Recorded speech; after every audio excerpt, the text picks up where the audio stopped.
নমস্কার, নমস্কার, নমস্কার।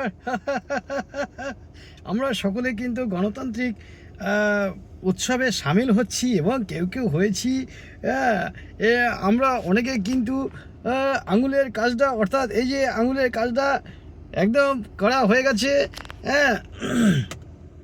আমিও করব, আমারও হয়নি। আমার আছে ২৯ তারিখে।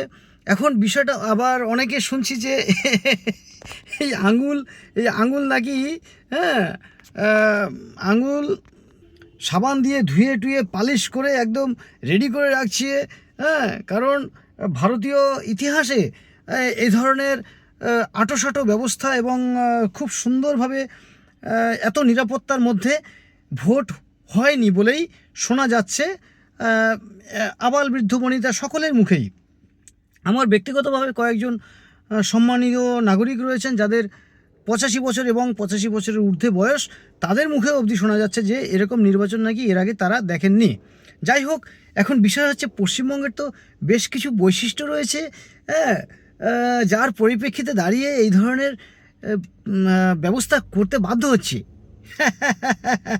এখন শামশেরগঞ্জ, শামশেরগঞ্জ, নন্দীগ্রাম, রঘুনাথগঞ্জ, মোথাবাড়ি, ভগবানগোলা, শীতলকুচি, বেলডাঙ্গা, দক্ষিণ দিনাজপুর, সিতাই, দক্ষিণ দিনাজপুরের মতো, এবং এই যে জায়গাগুলো, কোথাও কোনো অশান্তি নেই, কোথাও কোনো রকম দাঙ্গা, ঝামেলা, গোলাগুলি, রক্তারক্তি নেই। কিন্তু হয়েছে, কিন্তু হয়েছে, কিন্তু বিন্দু বিন্দু যদি না হয় তাহলে বৈশিষ্ট্য হারাবে এই পশ্চিমবঙ্গ। কিন্তু তাই লাভপুর, হ্যাঁ, তাই লাভপুরের মতো এরকম দু একটি জায়গায় কিন্তু কিঞ্চিত পরিমাণে হলেও ভয়ানক ঘটনা ঘটেছে, এবং আরও কিছু কিছু জায়গায় দেখছিলাম যে কিছু ঘটনা ঘটেছে। একজন লুঙ্গি বাহিনীর একজনকে দেখছিলাম বেশ লুঙ্গি পরে ছুটছে। আচ্ছা, লুঙ্গি পরে আমি জানতাম যে এই পাগলেও নিজের ভালো বোঝে বা কিছু, তো এরা কী ধরনের মস্তিষ্কের দেখুন। ভোটের সময় দাঙ্গা করতে এসছে, হ্যাঁ, ঝামেলা করতে এসছে, কিন্তু লুঙ্গি পরে।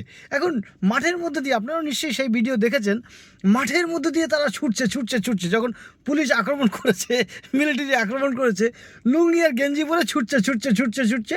এখন লুঙ্গিতে তো হাওয়া বাঁধে, লুঙ্গি পরে কি ছোটা যায় নাকি, যদি আটকে যায়? এখন আমি এই ব্যাপারে বলি, ধরুন আমি যদি ওই বদমাশিটা করতে যেতাম, আমি যদি ওই চালাকিটা করতে যেতাম, আমি কিন্তু অন্তত একটা হাফ প্যান্ট পরে যেতাম বা অন্য কিছু পরে যেতাম, লুঙ্গি পরে যেতাম না। কারণ লুঙ্গিটা ধরুন খুলে গেল, ওই যে ব্যাপারটা, ওটা ধরুন বেরিয়ে পড়লো, গণ্ডগোল হয়ে গেল, তখন একটা ব্যাপার বিচ্ছিরি হবে। এবার যদি ওটা ধরে টানাটানি শুরু করে দেয়, তখন একটা পরিস্থিতি। হ্যাঁ, যাই হোক, এখন এটা আবার কুরুচিকর বা খারাপভাবে নেবেন আপনারা, ওই জন্য বিস্তারিত বলতে চাইছি না। আমি যেটা বলতে চাইছি, এত কড়াকড়ি, এত মিলিটারি, এত তৎপরতা, এত ওই সাজোয়া গাড়ি, কত কিছু আনা হলো, কেন আনা হলো? একবার ভাববেন না যে পশ্চিমবঙ্গের মানুষের কাছে এটা কি হ্যাঁ, অনেক অনেক সম্মানজনক জনক নাকি অপমানজনক? অনেক সম্মানজনক কি? আমরা সাধারণ মানুষেরা, পশ্চিমবঙ্গের মানুষেরা ভোট দেব সেই জন্য, তাদের নিরাপত্তার কারণে, তাদের তাদের শান্তি শৃঙ্খলা রক্ষার কারণে, পশ্চিমবাংলাকে বাঁচানোর জন্য, পশ্চিমবাংলার গণতন্ত্রকে বাঁচানোর জন্য, এবং ভারতবর্ষের একটা অঙ্গরাজ্য হিসেবে পশ্চিমবঙ্গকে ভারতেরই অংশে রাখার জন্য যে একটা মরিয়া চেষ্টা, তারই পরিপ্রেক্ষিতে গণতান্ত্রিক মনোভাব প্রদান করার জন্য এই যে ভারত সরকার এবং ভারতীয় নির্বাচন commission, election commission of India, তাদের যে এই যে প্রিপারেশন, এই যে এত সেনাবাহিনীর গাড়ি, সেনাবাহিনী, এত কিছু বন্দোবস্ত করা হয়েছে, এটা কি পশ্চিমবঙ্গের মানুষের কাছে অত্যন্ত সম্মানজনক না লজ্জাকর?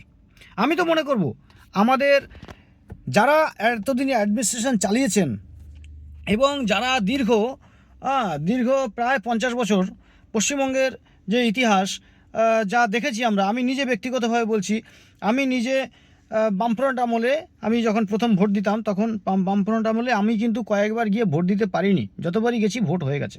তো তখন বয়সটা অল্প ছিল, বুঝে উঠতে পারতাম না, এবং একটা ইমোশন কাজ করতো, ভোট দেবো ভোট দেবো। তো আমার মতো পাবলিক আমি অন্যের ভোট দিতে বাধ্য হয়েছি, মানে তাদেরকে হাত পা ধরেছি, করেছি, এমনভাবে বলেছি যেন তারা মনে করে যে তাদেরকেই ভোট দেবো।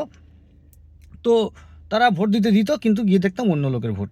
তখন আস্তে আস্তে বুঝতে পারলাম যে কোনটাকে ভোট হিংসা বলে, কোনটাকে ছাপ্পা ভোট বলে, কোনটাকে র্যাগিং বলে, ভোট র্যাগিং, বুথ র্যাগিং। সেটা আমি তখন সেই সময় বোঝা শুরু করেছি, শিখেছি। তো যে প্রশ্ন করছিলাম এতক্ষণ, যে এটা কি আমাদের কাছে অত্যন্ত লজ্জার না সম্মানের? সম্মানের এটাই যে ভারত সরকার এবং নির্বাচন কমিশন আমাদের পশ্চিমবঙ্গর মানুষকেও এবং পশ্চিমবঙ্গ রাজ্যকেও অবহেলার চোখে দেখেননি, আমাদেরকে গুরুত্ব দিয়েছেন। এটা আমাদের জন্য সৌভাগ্যের। কিন্তু আমরা বাংলা, আমাদের এখানকার যে পরিস্থিতি, আমাদের মনোভাব, এটা ভারত সরকারের কাছে এবং ইলেকশন কমিশনের কাছে যে বার্তা বিগত দিনগুলোতে গেছে, সেটা কিন্তু অত্যন্ত লজ্জাজনক। সেই জায়গায় দাঁড়িয়ে সেই লজ্জার জায়গাটার জন্য সম্মানের জায়গায় পরিণত হয়, তাই এই বন্দোবস্ত করা। তো মনে আছে সেই ইলেকশন কমিশনের লোকদের ওপরেও কিন্তু আক্রমণ হয়েছে, মনে আছে এই যে কিছুদিন আগে এসআইআরের কাজের সাথে যে যুক্ত ছিলেন যেসব অবসরপ্রাপ্ত আইনজীবীরা, তাদেরকে ঘিরে ধরে বিক্ষোভ হয়েছিল। হ্যাঁ, এই বাংলায় তাদেরকে ঘিরে ধরে বিক্ষোভ হয়েছিল। আচ্ছা, মনে আছে আপনাদের যে সন্দেশখালিতে শেখ শাহজাহানের ব্যাপারে সেই সময় তারা ওখান থেকে কিন্তু ইডি সিবিআইয়ের গাড়িতে বড় বড় ইট মেরেছে। হ্যাঁ, ইট মেরেছে, মনে আছে?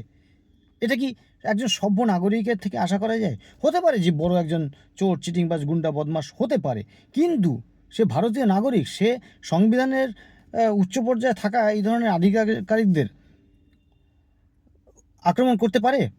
আচ্ছা, তারপরে মোথামারি, তারপরে শামশেরগঞ্জ, তারপরে মুর্শিদাবাদ, আরও বিভিন্ন জায়গায় হরগোবিন্দ দাস, এবং আমাদের ভারতবর্ষের পার্শ্ববর্তী রাষ্ট্রে যেভাবে সে দেশের সংখ্যালঘু অর্থাৎ হিন্দু সম্প্রদায়ের মানুষ, সনাতন ধর্মাবলম্বী মানুষদের ওপরে যে আক্রমণ হয়েছে, সেই বিষয়গুলোকে নিয়ে আমাদের এই রাজ্যের বেশ কিছু সংখ্যক বা কিছু সম্প্রদায়ের মানুষেরা, কিছু না, একটি সম্প্রদায়ের মানুষেরা, তারা এতটাই উৎফুল্লিত, এতটাই প্রাণোজ্জ্বলভাবে উল্লাসিত করতেন।